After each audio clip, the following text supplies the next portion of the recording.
privilégiée de pouvoir apporter un message pour la fête des mères ce matin. Mais je vais être honnête avec vous, je ne sais pas comment apporter mon sujet d'aujourd'hui d'une façon intéressante. D'habitude, je prépare une super intro accrocheuse qui va vous donner le goût d'écouter le message. Mais là, ça fait au moins 3 semaines que je retourne ça dans ma tête, dans tous les sens, puis je ne sais pas comment faire. Alors, j'ai juste décidé de l'assumer ce matin. Le sujet de mon message est vraiment banal. Voilà. C'est un sujet qui est au cœur de toutes les intrigues de films, ou presque, d'à peu près toutes les chansons qu'on chante, qu'on fredonne. C'est un message qui a été prêché probablement des centaines de milliers de fois dans l'histoire de l'Église. Donc, c'est un petit peu difficile de créer de l'enthousiasme quand on s'apprête à parler encore de ça. Je vais vous parler d'amour ce matin. Je vais vous parler de comment 1 Corinthiens 13 nous enseigne à aimer de façon surnaturelle dans notre quotidien. Là, vous êtes fins, c'est parce que, je sais, c'est parce que vous m'aimez, mais il y en a peut-être qui se disent « Ah non, elle va nous parler d'amour encore un matin. » Mais parce que vous m'aimez, vous voulez m'encourager, vous applaudissez d'enthousiasme. Comme ça, je suis... Yes! Ouf! Merci, ça me rassure. Non, mais honnêtement, je crois par la foi que vous allez entendre quelque chose de frais ce matin, quelque chose de nouveau. Parce que le Saint-Esprit peut encore parler à nos cœurs, même sur les sujets les plus banals, les plus entendus. En fait, c'est parce que ça dépend de notre disposition de cœur. Ça dépend toujours de notre disposition de cœur. Si vous voulez ce matin que le Saint-Esprit vous parle, il va vous parler, peu importe le message ou la prédicatrice. Mais si vous êtes là pour critiquer ce matin, c'est sûr que vous allez trouver mon message bien ordinaire, peu importe ce que je vous dis. Parler d'amour, pourquoi je veux vous parler d'amour ce matin? Parce que je crois que, même s'il a été énormément prêché au point d'en devenir banal, on a quand même besoin, plus que jamais en 2023, d'apprendre ce que c'est que d'aimer vraiment comme Dieu nous appelle à aimer. Il y a vraiment beaucoup de confusion dans le monde au sujet de l'amour aujourd'hui. Par exemple, aujourd'hui, au nom de l'amour, on est prêt à quitter un mariage pour aller vivre une nouvelle passion tellement plus passionnante. Au nom de l'amour, aujourd'hui, de l'amour de soi, on change d'identité et de sexe comme bon nous semble. Au nom de l'amour de nos proches, on demande aujourd'hui l'aide médicale à mourir pour éviter d'être un poids pour notre famille. Au nom de l'amour de la vérité, on se permet beaucoup aujourd'hui de juger et de cracher sur ceux qui ne pensent pas comme nous sur les médias sociaux. Puis au nom de l'amour de nos enfants, aujourd'hui, on leur permet tout. On ne met plus de limites. Pardon, je prendrais peut-être un petit peu d'eau. La façon d'élever nos enfants a bien changé dans la dernière décennie, au nom de l'amour. Et cette confusion-là est présente aussi un peu, dans l'Église, sur comment l'amour doit s'appliquer concrètement dans nos vies chrétiennes.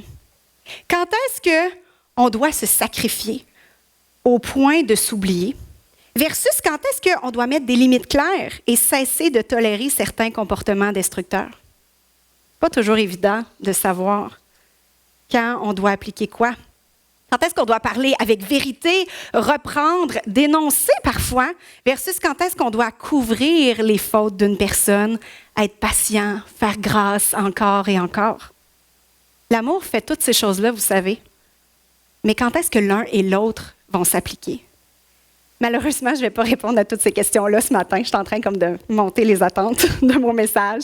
Mais si je vous dis tout ça, c'est pour que vous voyiez, vous réalisiez à quel point on est loin d'avoir tout compris sur ce grand sujet-là de l'amour. On a encore beaucoup à apprendre. Alors, ce que je vous propose pour commencer, on va commencer par la base pour réfléchir à tout ça, notre fondation solide, la parole de Dieu. Donc, si vous avez votre Bible, je vous invite à tourner avec moi dans 1 Corinthiens 13. On va lire ensemble 1 Corinthiens 13, c'est pas si long, c'est 13 versets nécessaires qui forment un tout magnifique. Donc, on lit ensemble. « Si je parle la langue des hommes, et même celle des anges, mais que je n'ai pas l'amour, je suis un cuivre qui résonne ou une cymbale qui retentit. Si j'ai le don de la prophétie, la compréhension de tous les mystères, de toute la connaissance, si j'ai même toute la foi jusqu'à transporter des montagnes, mais que je n'ai pas l'amour, je ne suis rien. Et si je distribue tous mes biens aux pauvres, si même je livre mon corps aux flammes, mais que je n'ai pas l'amour, cela ne me sert à rien. L'amour est patient, il est plein de bonté. L'amour n'est pas envieux. L'amour ne se vante pas. Il ne s'enfle pas d'orgueil. Il ne fait rien de malhonnête. Il ne cherche pas son intérêt. Il ne s'irrite pas. Il ne soupçonne pas le mal. Il ne se réjouit pas de l'injustice, mais il se réjouit de la vérité. Il pardonne tout. Il croit tout. Il espère tout. Il supporte tout. L'amour ne meurt jamais. Les prophéties disparaîtront, les langues cesseront, la connaissance disparaîtra. En effet, nous connaissons partiellement et nous prophétisons partiellement. Mais quand ce qui est parfait sera venu, on parle de Jésus ici, ce qui est partiel disparaîtra. Lorsque j'étais enfant, je parlais comme un enfant, je pensais comme un enfant, je raisonnais comme un enfant. Lorsque je suis devenu un homme, j'ai mis fin à ce qui était de l'enfant.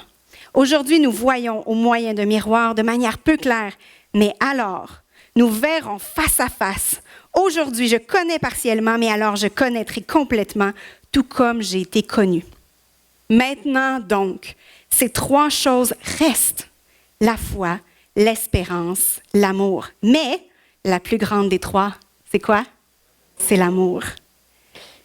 Je ne sais pas pour vous, mais moi, quand je lis et je relis ce texte-là, je le trouve absolument magnifique, mais aussi terriblement confrontant. D'abord, il est magnifique ce texte-là parce que, avant même d'être adressé à nous, la façon dont on devrait aimer, 1 Corinthiens 13, c'est la définition même du cœur de Dieu. C'est la description de son amour à lui. Dieu est amour. Et ce que 1 Corinthiens 13 nous dit, c'est que rien de ce que Dieu fait ne se fait sans cet amour-là incroyable. Donc, pour mieux connaître le cœur de Dieu, le cœur de notre Père céleste, ce texte-là de 1 Corinthiens 13 mérite d'être lu souvent, d'être médité. Moi, il m'émerveille à chaque fois. En fait, 1 Corinthiens 13, c'est un hymne à l'amour divin. Dieu est patient. Dieu est plein de bonté envers nous. Il n'est jamais motivé par l'orgueil. Il n'est pas malhonnête. Dieu n'est jamais mesquin. Il n'aime pas l'injustice, mais il aime la vérité. Dieu pardonne. Il voit le meilleur en nous. Il endure même les pires offenses à son égard et malgré tout, il ne cesse jamais de nous aimer. Et surtout, j'aime bien le verset 8, ça nous dit que son amour ne va jamais mourir. Jamais. Quel Dieu incroyable. Quel cœur incroyable. Et ça, ce que ça me pousse à vous dire ce matin, mesdames, c'est pour vous particulièrement. Ça se peut que votre mari vous aime parfois bien mal. Ça se peut que vos enfants vous épuisent et vous déçoivent aussi par les choix qu'ils font en grandissant. Ça se peut que vos amis vous laissent tomber. Et c'est normal. Mais Dieu, lui,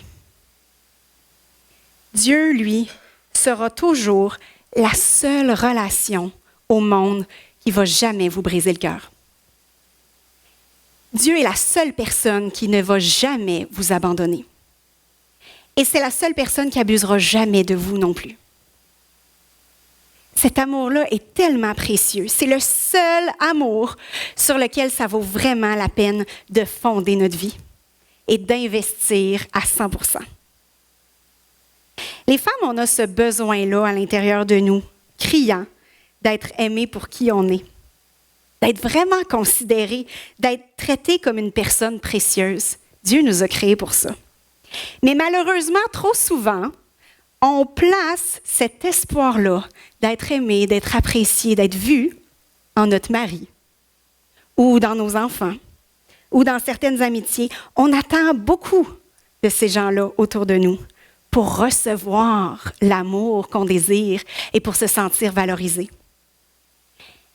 Sans s'en rendre compte, en fait, on veut que les gens qui sont près de nous comblent notre vie, puis donnent un sens à notre vie.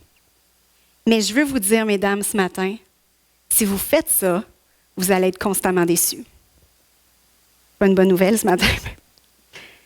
Et vous risquez même de faire du mal aux gens autour de vous, les gens que vous aimez le plus, à leur demander de répondre à des attentes pour lesquelles ils n'ont jamais été créés.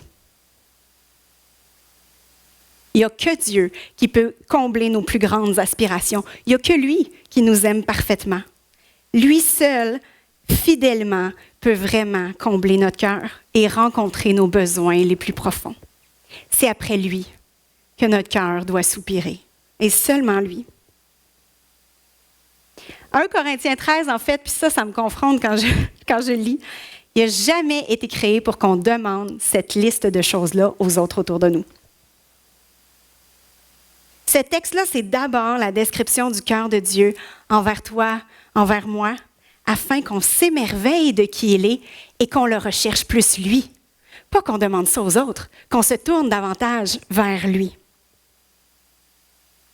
1 Corinthiens 13, c'est un texte magnifique. Mais par contre, si ce texte-là parle du cœur de Dieu envers nous et qui est magnifique à cause de ça, il est aussi, avouons-le, très confrontant parce qu'il parle de la façon dont on devrait apprendre à aimer les gens autour de nous. Et c'est pas tellement long quand on commence à repasser ce texte-là qu'on se rend bien compte, chacun d'entre nous, qu'on l'échappe au moins 95 fois par jour, n'est-ce pas? Il y a peut-être juste moi, en tout cas. Puis le gros problème, si je peux dire ainsi, c'est que 1 Corinthiens 13, c'est pas juste les versets 4 à 7 qui sont une liste, en fait, de choses à faire et à ne pas faire quand on aime. Il y a aussi, juste avant, les versets 1 à 3, qui viennent comme introduire de façon encore plus confrontante notre fameuse liste sur l'amour. Les versets 1 à 3 nous disent ce qui va se passer si nos actions et nos motifs ne sont pas empreints de cet amour-là surnaturel des versets 4 à 7. Donc, non seulement 1 Corinthiens 13 nous dit qu'on est appelé à manifester un amour surhumain, mais en plus, il prend la peine, merci, c'est trop gentil, de nous dire quel genre de personne on est si on n'y arrive pas. Puis on voit qu'on est dans le trouble. Si on lit le verset 1, « Si je parle la langue des hommes et même celle des anges, mais que je n'ai pas l'amour, je suis un cuivre qui résonne ou une cymbale qui retentit. » Là, j'ai hésité à aller chercher une baguette là, puis donner un bon coup sur la cymbale. Puis là, vous n'allez pas m'aimer si je fais ça. Quel son ça fait, une cymbale qui sort de nulle part puis qui retentit vraiment fort? Qu'est-ce qui se passe? Oui, je peux le faire si vous voulez. Si vous n'êtes pas assez réveillé, je vais aller le faire. Qu'est-ce que ça fait? Ça fait mal aux oreilles, c'est désagréable. Une cymbale qui retentit, sortie de nulle part, là, c'est agressant, c'est assourdissant, c'est même insultant. Peut-être si je l'avais fait sans que vous en entendiez, vous seriez insulté en ce moment.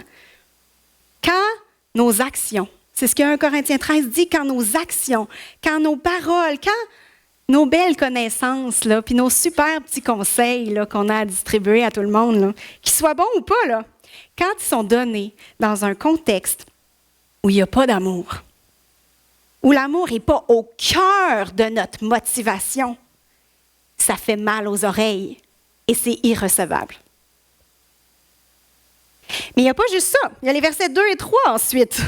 Si j'ai le don de prophétie, si j'ai la compréhension de tous les mystères et de toute la connaissance, si j'ai même toute la foi jusqu'à transporter des montagnes, mais que je n'ai pas l'amour, je ne suis rien. Et si je distribue tous mes biens aux pauvres, si même je livre mon corps aux flammes, mais que je n'ai pas l'amour, cela ne me sert de rien. En d'autres mots, si je suis super spirituelle, que je manifeste différents dons, si je prie 2 heures par jour, que je jeûne régulièrement, que je prie en langue chaque jour, que je donne mon argent, que je fais plein de bénévolat, que je prêche devant des grandes foules, si tout ça n'est pas motivé profondément par un amour de Dieu et un amour des autres, ça ne plaît pas à Dieu. J'oserais même dire que si j'arrive à développer la plus solide des disciplines spirituelles, mais qu'une fois que je sors de mon temps de prière, je ne suis pas capable d'élever et d'encourager ma femme ou mon mari, de parler avec honneur de mon pasteur, de voir les autres comme supérieurs à moi-même, malgré toute ma belle discipline spirituelle. 1 Corinthiens 13 dit « Je ne suis rien. Ce que je viens de faire vaut rien. Mon manque d'amour vient comme d'annuler un peu tout le reste. Tu n'es pas impressionné, pas en tout. » Et la fin de 1 Corinthiens 13 en rajoute encore une couche supplémentaire, au cas où on n'a pas compris. C'est comme si on a échappé là, les 12 premiers versets, il y a le verset 13 qui vient nous résumer tout ça, là, puis vraiment comme donner le coup de grâce. Maintenant donc, ces 3 choses restent, la foi, l'espérance est l'amour, mais la plus grande de toutes, c'est l'amour. Et pourtant, la foi, c'est méga important. On s'entend là-dessus. La foi, c'est super important. Je pourrais vous citer plein de versets, mais en gros, Hébreux 11, 6 va nous dire « Or, sans la foi, il est impossible de plaire à Dieu. » Alors, imaginez comment l'amour, c'est important, si c'est plus grand que la foi qui est super importante. Voyez-vous comment Dieu vient mettre l'amour au-dessus de tout le reste. Et donc ça, c'est ce que ça veut dire en langage de 2023, c'est que la preuve indéniable que tu aimes Dieu et que tu le sers, la marque la plus certaine de ta croissance spirituelle, c'est pas le fait que tu écoutes des prédications à tous les jours, que toutes les parties de ta Bible sont soulignées de toutes sortes de couleurs, ou que tu ne manques pas une réunion à l'Église. Ces choses-là sont importantes. Mais la mesure ultime de la maturité d'un enfant de Dieu, c'est l'amour. Amour de Dieu et amour des autres sont absolument indissociables. Plus je grandis dans mon amour pour Dieu, plus c'est censé se refléter où? Dans ma façon de traiter les autres. Pas d'abord dans ma grande discipline spirituelle, dans ma façon de traiter les autres. Si je pense que j'aime Dieu, mais que j'aime pas les autres de façon évidente, alors je me raconte des histoires. Jésus a tellement été clair là-dessus. J'aime vraiment le passage dans Matthieu 23, 36 à 40. Ça nous dit, on va lire ensemble, un spécialiste de la loi lui posa cette question pour le mettre à l'épreuve. « Maître, quel est le grand commandement de la loi? » Et qu'est-ce que Jésus répond? « Tu aimeras le Seigneur ton Dieu de tout ton cœur, de toute ton âme, de toute ton intelligence. » C'est là le grand commandement, le premier. Mais un second est cependant semblable.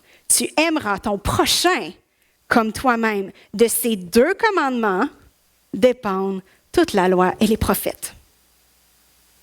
On voit ici que Jésus répond à une question sur c'est quoi le plus grand commandement? Et il répond d'une façon vraiment intéressante. C'est intéressant parce que les pharisiens à l'époque, ils avaient compris, eux, l'importance d'aimer Dieu en tout premier lieu dans leur vie. Mais pour eux, ce qui venait automatiquement ensuite comme preuve qu'ils aimaient Dieu, c'était le respect de la loi. Ça, c'était la preuve indéniable pour eux de leur amour pour Dieu. Donc, dans l'ordre des choses, pour eux, il y avait aimer Dieu et tout de suite après, une super discipline spirituelle. Et ça, pour eux, c'était plus important que les gens. Leur discipline spirituelle était la preuve de leur amour pour Dieu. Mais Jésus vient répondre en renversant les choses. Il dit, le premier commandement, le plus important, c'est d'aimer Dieu avec tout ce qu'on est et tout ce qu'on a. Mais tout de suite après, pour éviter là, qu'on en fasse une pratique secrète, là, enfermée dans notre chambre, à s'isoler, là, puis à se penser bien bon par rapport aux autres, là, Jésus vient dire le second commandement qui lui est semblable. C'est quoi? C'est pas de respecter la loi, c'est d'aimer son prochain. Ça, c'est la mise en pratique concrète de notre amour pour Dieu. C'est la preuve indiscutable numéro 1. Jésus est en train de dire aux pharisiens, en répondant à cette question-là, les gens sont plus importants que la mise en pratique de règles et de disciplines spirituelles. Les gens, comment on les traite? Donc, tu te dis, Dieu, moi je t'aime. Les gens, par exemple.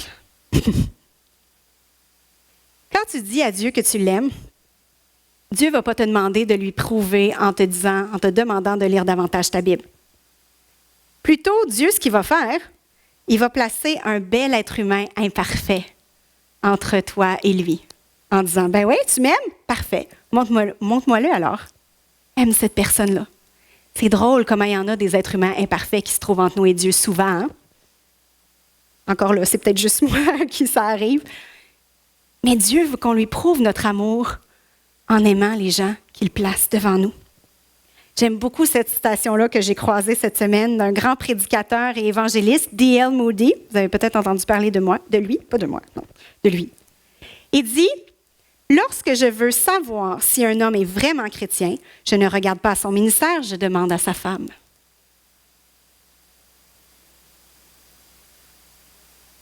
Elle est bonne, hein?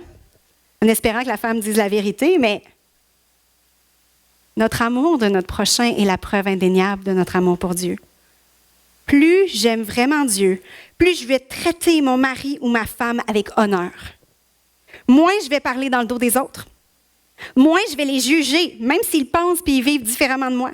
Plus je vais affronter les situations difficiles et les conversations difficiles avec douceur, plus je vais être soumis aux autorités. Ah, celle-là, on l'aime pas bien, bien. Plus je vais croire le meilleur pour les gens, même ceux qui sont les plus blessants. Puis c'est pas juste moi qui le dis, là. C'est pas juste un verset quand Jésus répond à des spécialistes de la loi. Ça traverse tout le Nouveau Testament. Dans Jean 13, 34 à 35, « Je vous donne un commandement nouveau, que vous vous aimiez les uns les autres comme je vous ai aimé, que vous aussi vous vous aimiez les uns les autres. Si vous avez de l'amour les uns pour les autres, tous sauront que vous êtes mes disciples. » Avant nos belles pratiques spirituelles, par quoi les gens vont savoir qu'on suit Dieu? Dans la façon dont on aime les gens. Galates 15, 14, « Car toute la loi est accomplie dans une seule parole, celle-ci, tu aimeras ton prochain comme toi-même. » Toute la loi. Colossiens 3, 14, « Mais par-dessus tout, revêtez-vous de l'amour qui est le lien parfait. » C'est intéressant ici, il dit, il faut le choisir. Revêtez-vous. C'est un choix. On choisit de se revêtir de cet amour-là. 1 Pierre 4, 8, « Avant tout, ayez les uns pour les autres un amour fervent, car l'amour couvre une multitude de péchés. » On ne parle pas ici d'une petite gentillesse, là. Tout le monde est capable d'être gentil, d'être souriant. Un amour fervent. 1 Jean 3, 14, « Nous savons que nous sommes passés de la mort à la vie parce que nous aimons les frères. Celui qui n'aime pas demeure dans la mort. » Et celui-là, il est intense, hein? Quand même intense. Si on n'est pas capable de faire les choses en étant animé d'un profond amour, l'apôtre Jean dit qu'on n'a rien compris, qu'on fait en fait les œuvres des ténèbres. 1 Jean 4, 21. Et nous avons de lui ce commandement, que celui qui aime Dieu aime aussi son frère. Les deux sont indissociables. La marque ultime de la maturité d'un enfant ou d'une enfant de Dieu, c'est le niveau d'amour qu'il manifeste pour les autres. Comment as-tu traité ton épouse dans les 2 dernières semaines? Quand personne te regardait, quand personne t'écoutait? Ça donnerait quoi si elle venait tout raconter sur le stage devant tout le monde? Qu'est-ce que tu as dit à ta plus grande amie au sujet des gens de l'Église quand vous êtes allés souper ensemble cette semaine? Comment tu as réagi la dernière fois que quelqu'un t'a blessé? Quel mot tu emploies pour parler de quelqu'un qui n'a vraiment pas les mêmes opinions et le même style de vie que toi? C'est pas naturel d'aimer comme ça, hein? C'est pas naturel d'aimer comme 1 Corinthiens 13 nous appelle à aimer. C'est vrai. Ça nécessite souvent de faire vraiment violence à notre chair. Le véritable amour est comme ça, en fait. Il nous coûte toujours quelque chose. Et je veux m'adresser aux femmes particulièrement ce matin, puisque c'est la fête des mères. Il va y avoir une suite à ce message-là dans quelques semaines, mais pour le moment, aujourd'hui, j'aimerais qu'on regarde ensemble 2 éléments précis de la liste des versets 4 à 7 là, de 1 Corinthiens 13. Il y a, en fait, dans 1 Corinthiens 13, il y a 16 verbes d'action qui font partie de la définition de ce qu'est l'amour. 16, c'est quand même pas rien, hein? Ça fait beaucoup de choses à faire et à pas faire. J'aimerais qu'on en regarde 2 ensemble ce matin. J'aimerais qu'on regarde d'abord, l'amour ne cherche pas son propre intérêt ou selon la version n'est pas égoïste. Et ensuite, on va regarder ce que ça veut dire l'amour croit tout, l'amour espère tout. Donc, on va commencer avec le premier. L'amour ne cherche pas son propre intérêt. L'amour n'est pas égoïste. Malheureusement, ce matin, le message de la fête des mères, ce n'est pas un message du genre « Bravo les femmes, on est belles, on est gentilles, let's go, on continue ». J'ai plutôt choisi de dire certaines choses un petit peu plus difficiles à admettre ce matin. Vous commencez à me connaître, hein? C'est un petit peu mon genre des fois. Moi, j'aime ça, tu sais, quand je lis la Bible, ça me rentre dedans. Fait que j'ai tendance à parler comme ça, avec amour, quand j'apporte un message. Et donc, voici la première chose de plus difficile que j'aimerais dire ce matin. Bien souvent, notre amour humain, pour les hommes aussi, mais pour les femmes, aussi bien intentionné soit-il, est souvent, au fond, très égoïste.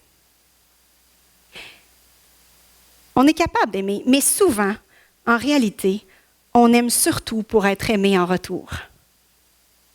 On donne dans le but de pouvoir recevoir par la suite. On prend soin des autres, puis c'est beau, c'est même au détriment de nous-mêmes, parfois trop, ça paraît bien. Mais souvent, c'est parce qu'au fond, ça nous fait sentir bien. Ça nous donne de la valeur de faire ça. On aime parce qu'on veut que les gens, en retour, remplissent les espaces vides dans nos propres cœurs.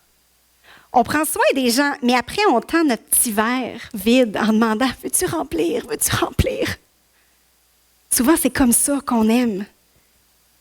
Je l'ai dit tout à l'heure, mais en faisant ça, en ayant une attente, qu'elle soit nommée ou qu'elle soit inconsciente, de la part des gens, on va toujours être déçus. Et pire que ça, ce qui va arriver quand on aime de cette façon-là, c'est que notre amour égoïste, qui s'attend à recevoir en retour, mais qui bien sûr ne va pas recevoir comme on s'attend, va finalement produire de la frustration et de l'amertume avec le temps. Et cette frustration-là va rendre encore plus difficile le fait d'aimer les autres. Comprenez comment ça peut devenir un cercle vicieux? Les femmes, on a tendance à s'enfoncer là-dedans parfois. On aime, on donne, on s'attend à recevoir, on ne reçoit pas, on est déçu. Fait que là, on est frustré, donc on donne de moins en moins. Comprenez? Puis là, après, ce qu'on va dire, c'est quoi? On va dire, les relations, c'est tellement difficile. Les gens. Les gens sont tellement décevants. Mais en fait, c'est toi qui avais des attentes irréalistes. C'est toi qui aimais au fond d'un amour égoïste. Les gens autour de nous n'ont jamais été créés pour combler les vides dans nos cœurs. Notre mariage ne le fera pas. Notre mari, aussi beau et parfait qu'il était le jour de notre mariage, n'y parviendra pas. Nos enfants n'y arriveront pas, même si on est bien fiers d'eux. Ils ne combleront pas tous les espaces dans nos cœurs. Nos amis encore moins. Et les gens de l'Église non plus. La seule chose qui va vraiment, vraiment remplir notre cœur, c'est d'aimer de façon désintéressée et de se laisser aimer par Dieu. Ce n'est pas de recevoir de l'amour des gens. Ça n'a jamais été de recevoir de la part des gens. Ça ne compte pas nos cœurs. C'est comme un puits sans fond. Ça remplit trop mal. Ça ne fonctionne pas. C'est de recevoir de Dieu d'abord, puis de donner ensuite de façon désintéressée, en n'attendant rien en retour. Ça compte vraiment notre cœur, dans ce sens-là, comme ça, et puis comme ça. L'autre danger quand on aime de façon égoïste, outre d'être déçu par les gens, c'est qu'on risque aussi fort probablement d'aimer d'une façon qui ne va pas mettre de limites. Je vais m'expliquer. Lorsqu'on aime dans le but d'être aimé des gens, on a tendance à surtout pas vouloir les déplaire. Et alors, on se met à accepter de leur part des choses qui sont inacceptables. Pourtant, l'amour fait ça aussi.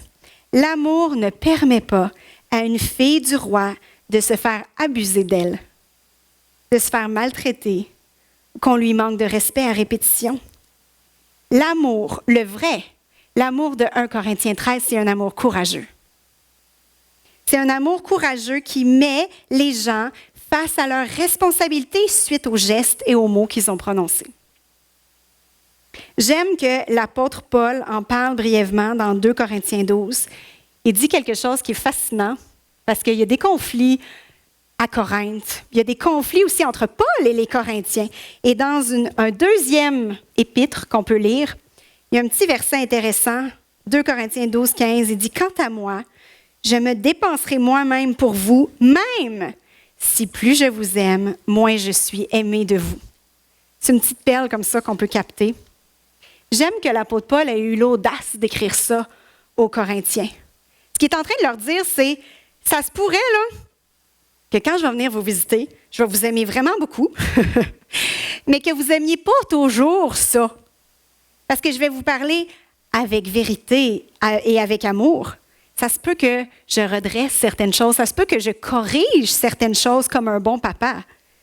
Puis ça se peut qu'en le faisant, ça vous dérange un petit peu. Puis l'amour, le vrai qui est surnaturel, a cette capacité-là aussi, parfois de parler avec vérité, de mettre des limites, d'avoir des conversations difficiles, avec douceur, évidemment, avec patience, avec grâce, mais d'avoir ces conversations-là difficiles quand c'est nécessaire, et même si ça implique que les gens nous aiment moins. Ils ne trouvent pas ça très confortable.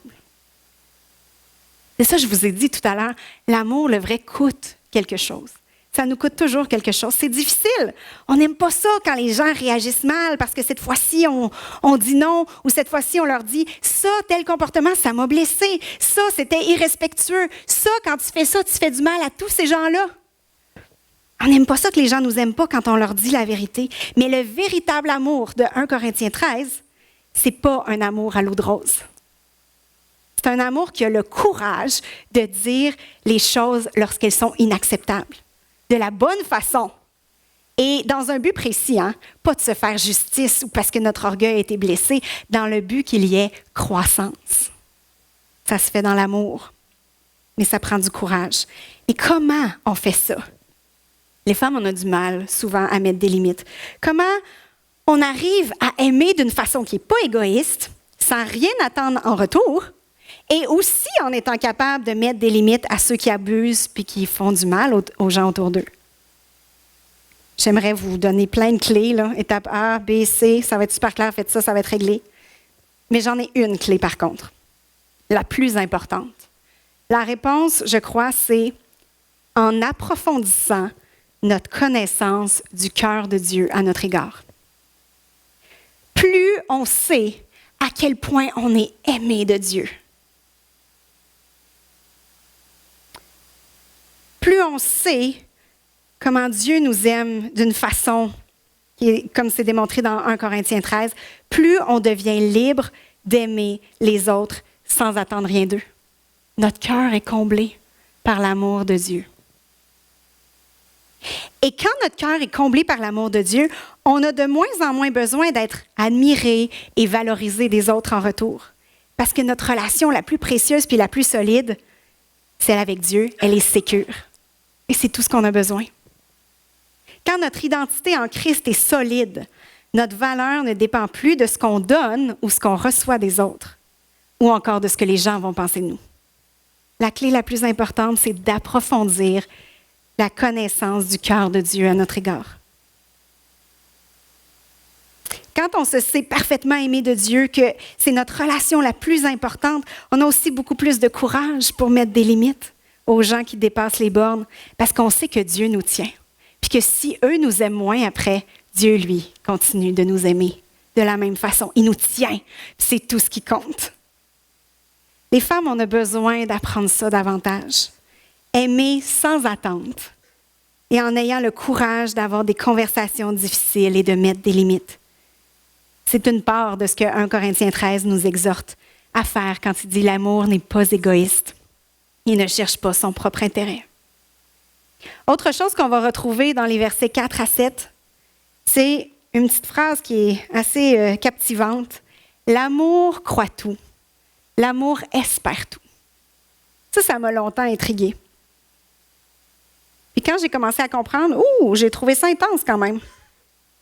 Mais je vais vous le dire tout de suite, l'amour croit tout et l'amour espère tout, c'est pas du tout un amour de femme battue qui endure les coups là, et le mépris à répétition en disant « Oui, mais il m'aime.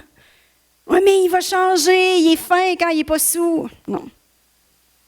Je crois tout, j'espère tout. C'est pas ça. C'est pas ce genre d'amour-là. 1 Corinthiens 13 n'est pas en train de nous dire qu'il faut être naïf quand on nous ment, qu'il faut s'illusionner que tout va bien aller ou qu'on doit fermer les yeux quand quelqu'un abuse de nous. Ce n'est pas un encouragement à nier la réalité de tout croire et de tout espérer. En fait, ce que je trouve intéressant, c'est de comprendre que quand la Bible parle du verbe croire et parle du verbe espérer, c'est pratiquement toujours en référence à Dieu. Notre confiance doit se trouver en Dieu. Notre espérance doit se trouver en Dieu, pas dans les êtres humains, encore une fois. Vous allez dire, elle se répète, mais vous allez pouvoir comme repartir avec quelque chose que vous avez retenu. En d'autres mots, ce que 1 Corinthiens 13 nous dit, et écoutez ça, c'est vraiment important. L'amour surnaturel a confiance et espère en Dieu. Et donc, qu'est-ce qui se produit quand on a pleinement confiance en Dieu dans les situations difficiles ou face à des gens qui sont difficiles? C'est là que ça devient croustillant. Ce qui se passe quand on croit tout en Dieu et qu'on espère tout en Dieu, c'est qu'on n'a pas besoin de contrôler les situations et les gens, parce qu'on sait que Dieu, lui, est en contrôle. C'est ça, en fait, que 1 Corinthiens 13 dit. Plus tu aimes Dieu, plus ta foi est grande, plus tu peux relâcher. Et ça, c'est important pour nous, les femmes aussi. Ça me parle à moi en premier. Parce que notre tendance, quand notre confiance et notre espérance ne sont pas en Dieu, mais placées dans les gens autour de nous, c'est quoi? C'est de vouloir tout contrôler. C'est un mot qu'on n'aime pas entendre, les femmes. Contrôler. Mais c'est ça, en fait, 1 Corinthiens 13 aurait pu être écrit, ça c'est la version selon Priscille, comment je le comprends. 1 Corinthiens 13 aurait pu dire « L'amour n'essaye pas de contrôler les autres parce qu'il fixe ses regards sur Dieu qui peut faire pencher même les cœurs des rois. » Je fais référence à Proverbe 21:1 ici. Dieu fait pencher même les cœurs des rois. L'amour est capable de relâcher, de ne pas chercher à ce que les choses se passent absolument à notre façon. Micheline en a parlé ce matin, merci pour ton introduction. Des fois, on veut donc bien que les choses se passent à notre façon. Dieu a des plans, des fois, qui nous dépassent. L'amour est capable de laisser Dieu être Dieu à la maison, à l'église, au travail. L'amour est capable de donner son avis, certes, avec gentillesse, mais de ne pas ensuite forcer la main des autres. L'amour fait confiance que Dieu est en contrôle et que peu importe les difficultés, lui n'a pas perdu le contrôle et s'occupe de tout. Plus notre foi est grande, plus ça va se manifester dans notre façon de traiter les autres et de ne pas chercher à les contrôler. C'est ça, l'amour croit tout, l'amour espère tout. L'amour qui croit tout et qui espère tout est capable de respecter le chemin des gens, de respecter leur rythme, de savoir que Dieu va agir dans leur vie et qu'il n'y a pas toujours besoin de nous pour leur dire comment. L'amour va prier plus, va présenter la situation à Dieu et espérer en lui, pas dans les gens et dans leur capacité à changer tout seul parce qu'on a donné un bon conseil. Puis, je vais vous dire, ça me parle à moi d'abord parce que c'est peut-être mon plus grand défi présentement dans notre vie de couple. Je sais que c'est celui de beaucoup de femmes aussi, à qui Dieu a donné le moindrement un peu de caractère. On en a-tu des bonnes idées, mesdames, hein? On en a des bonnes idées, c'est vrai. Les meilleures, c'est ça. Moi, je trouve que mes idées sont bonnes, en tout cas. Je les trouve souvent très bonnes. Moi, j'ai plein de solutions simples à plein de problèmes complexes. Hein? Fais ce que je te dis, tout va bien aller. Puis ça, je suis obligée de vous l'admettre, puis je vais vous le raconter avec l'accord de Jean-Mathieu. Ça a créé une sorte de pattern dans notre mariage. Je vous raconte une situation typique qui est arrivée plusieurs fois, trop souvent, dans les dernières années. Alors, ce qui arrive, on a un temps tranquille le soir. Jean-Mathieu et moi, on va discuter. Là, Jean-Mathieu va commencer à me partager un défi personnel. Il va me parler d'un truc, c'est ça, sur lequel il réfléchit, ou un défi avec les filles, ou à l'église, ou par rapport à sa santé, que sais-je. Et là, Parce que moi, je suis en train, vite, avec ce qu'il me dit, de calculer l'impact que ça pourrait potentiellement avoir sur moi, hein, si le problème perdure.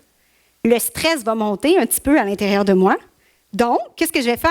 Je vais lui pitcher une belle solution toute faite pour régler son problème.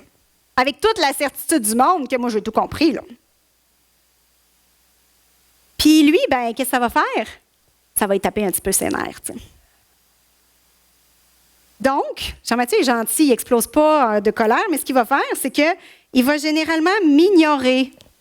C'est souvent son premier réflexe. Donc, moi, qu'est-ce que je vais faire? Je vais insister et lui redire dans d'autres mots ma super solution parce que, tu sais, je vais être certaine qu'il comprenne bien et qu'il fasse ce que j'y ai dit. Et là, à ce moment-là, soit il va se fâcher parce que, tu sais, clairement, je suis tannante, là, puis qu'il a le sentiment que je veux le contrôler, ou c'est moi qui va se fâcher parce que j'ai l'impression de ne pas être entendue puis pas être valorisée dans mes super idées. Vous voyez le pattern? Ça arrive souvent, un petit peu trop souvent.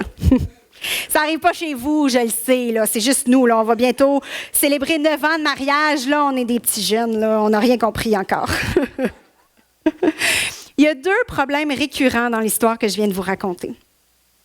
Puis, tu sais, on les a identifiés puis on travaille dessus. C'est la première étape de la transformation. Identifier, il est où le problème? Ensuite, le Saint-Esprit peut venir. Donc, les 2 problèmes récurrents, d'abord, mon besoin de contrôle et la difficulté de Jean-Mathieu à me sécuriser. Alors, messieurs, j'aimerais ça m'adresser à vous ce matin, petite parenthèse. J'aimerais vous dire, si quand j'ai parlé de contrôle, vous vous êtes dit intérieurement, oh, j'espère que ma femme écoute, en soupirant secrètement, là. Sachez que bien souvent, les femmes qui tentent de contrôler sont généralement, au fond, insécures. Elles parlent à travers leur insécurité. Oui, OK, leur confiance n'est peut-être pas 100% en Dieu, mais sachez aussi que les femmes, qu'elles l'admettent ou non, ont besoin dans leur foyer d'un leader solide, d'un chef qui prend ses responsabilités spirituelles, familiales, financières, etc. Dieu a créé la dynamique de couple de manière à ce que l'homme, d'abord, prenne ses responsabilités, prenne soin de sa femme et agisse comme un homme fait qui joue le rôle auquel il est appelé. Autrement, si ça ne se produit pas dans votre foyer, comme la nature a horreur du vide, généralement, les femmes ont tendance à prendre le leadership. Mais comme on n'a pas été créé comme pour ça, dans le foyer, c'est l'homme le chef, on le fait tout croche. Comme femme, on se sent insécure lorsque le rôle de chef du foyer n'est pas comblé comme il devrait. Alors, on se met à contrôler. Donc, si, messieurs, vous détestez la façon dont votre femme a tendance à chercher à vous contrôler, commencez par vous regarder dans le miroir. Puis vous demandez d'abord, est-ce que vous jouez le rôle auquel Dieu vous appelle? Et est-ce que vous avez développé l'habitude de rassurer votre femme, de l'encourager, de la valoriser, de prendre en compte aussi ses opinions? Je referme la parenthèse. Ça ne réglera peut-être pas tout. Mesdames, que notre mari joue bien son rôle d'époux ou non, qu'il soit un papa et un chef du foyer impliqué ou non, notre amour ne doit pas se manifester dans le fait de lui dire sans cesse quoi faire et en l'obligeant aussi par toutes sortes de stratagèmes pour son bien. On est bonne là-dedans, hein? On est capable de bouder, d'insister à outrance, de punir de différentes façons aussi, hein? Pas de relations sexuelles jusqu'à nouvel ordre. Ça se dit pas, hein? On ne dit pas ça sur un stage, hein? On ne dit pas ça, je ne l'ai pas dit. Mais tout ça, c'est de la manipulation pour tenter de contrôler. Notre amour, plutôt, pour Dieu. Notre amour pour Dieu devrait se manifester dans le fait de ne pas chercher à contrôler. L'amour qui croit tout et qui espère tout, c'est un amour qui fait confiance à Dieu, qui espère en lui. Et donc, concrètement, ça, mesdames, ce que ça veut dire, c'est d'être capable de donner notre opinion avec amour, certes. Votre opinion est valable, elle compte.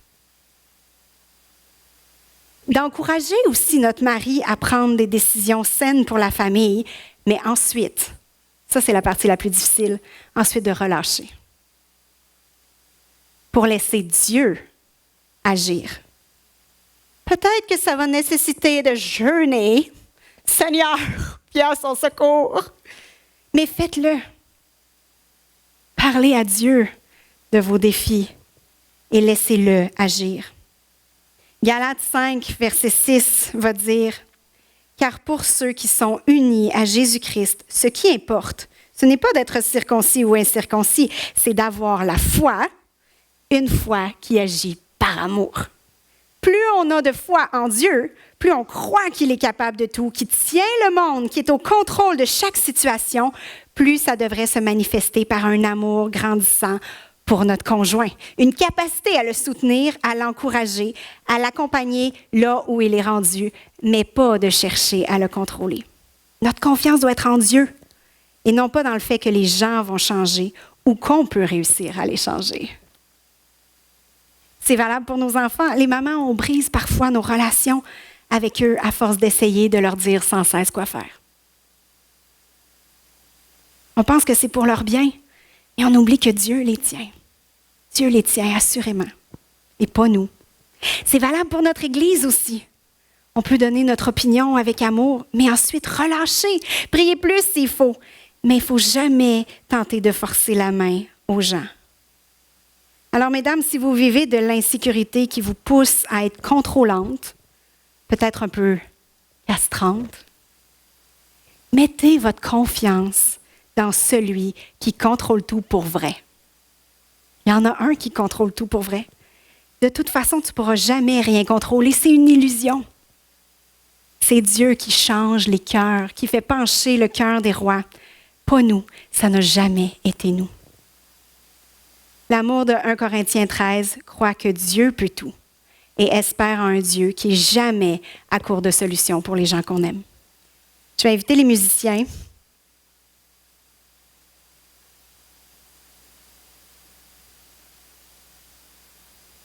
Jean-Mathieu, tu étais occupé à prendre plein de notes. C'est bon? C'est bon, c'est bon. Yes! Oh non, ça me parle à moi d'abord. Je vous dirais, mes messages sont bien imparfaits, mais il y a une chose que je peux m'engager devant vous.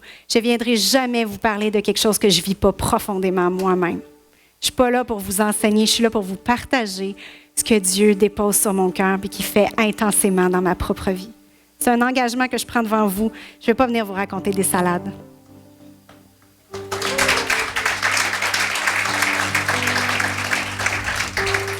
Mais croyez-moi, Dieu, il travaille fort dans ma vie, là. Des fois, c'est un petit peu essoufflant. Aimez vraiment comme 1 Corinthiens 13 nous exhorte à le faire. Peut-être que vous en venez à ce constat-là avec tout ce que je viens de dire. C'est pas juste difficile. En fait, c'est impossible. C'est impossible. On peut peut-être regarder à une maman pour s'inspirer. On dit « personne n'aime autant qu'une mère ». Mais en fait, malgré leur cœur immense, les mamans aussi aiment très imparfaitement. On ne peut pas aimer comme Dieu nous appelle à le faire, ou en tout cas, pas tout seul. On a besoin de surnaturel pour y arriver. Ce qui signifie ça qu'on a besoin de qui? On a besoin de Jésus. Jésus n'a pas juste été le modèle de l'amour parfait. Jésus est aussi la source de cet amour qu'on est appelé à manifester. Donc, on doit apprendre à se laisser aimer par Dieu d'abord si on veut pouvoir aimer mieux les autres. Et alors qu'on le fait et qu'on constate qu'on le fait encore bien mal, on a besoin encore plus de Dieu. On a besoin de lui demander de venir le faire pour nous. Romains 5 va dire « Or, cette espérance ne trompe pas, parce que l'amour de Dieu est déversé dans notre cœur par le Saint-Esprit qui nous a été donné. » Où se trouve la source de cet amour-là surnaturel qu'on est appelé à manifester? C'est le Saint-Esprit qui le déverse en nous. Il faut le vouloir, il faut le demander. Il faut crier notre incapacité à y arriver. Mais je veux le répéter en terminant, on ne peut pas dire qu'on aime Dieu si on ne cherche pas activement, intentionnellement, intensivement à mieux aimer les gens qui nous entourent. La marque ultime de la maturité d'un enfant de Dieu, c'est l'amour. Alors, Alors, je vous invite à vous lever ce matin. Peut-être que vous réalisez certains aspects dans votre cœur qui ont besoin d'un secours de la part de Dieu. Je vous inviterai à juste faire une prière. Je vais prononcer les mots pour vous ce matin. Et vous pourrez soit prier à haute voix ou répéter dans votre cœur, mais juste essayez de vous approprier ces mots-là et de les élever vers Dieu à votre façon. Seigneur, je reconnais que j'ai encore besoin d'apprendre à mieux aimer. J'ai tendance à aimer pour être aimé parce que ça me fait sentir bien. J'ai tendance aussi à vouloir contrôler les gens autour de moi. Je sais que ma confiance et mes yeux ne sont pas toujours sur toi uniquement. Seigneur, viens à mon secours. Viens déverser ton amour surnaturel en moi, afin que je puisse aimer comme toi tu aimes. Seigneur, je veux apprendre à aimer quand c'est difficile. Je veux apprendre à aimer les gens que je trouve pas aimables. Je veux apprendre à aimer ceux qui me blessent. Je veux apprendre à aimer ceux qui pensent et qui vivent différemment de moi. Seigneur, je veux apprendre parce que je t'aime. Et je veux apprendre à aimer ceux que tu aimes. Père, agrandis mon cœur. Seigneur, je t'en prie, continue de me transformer. Je veux grandir et me laisser encore modeler par toi.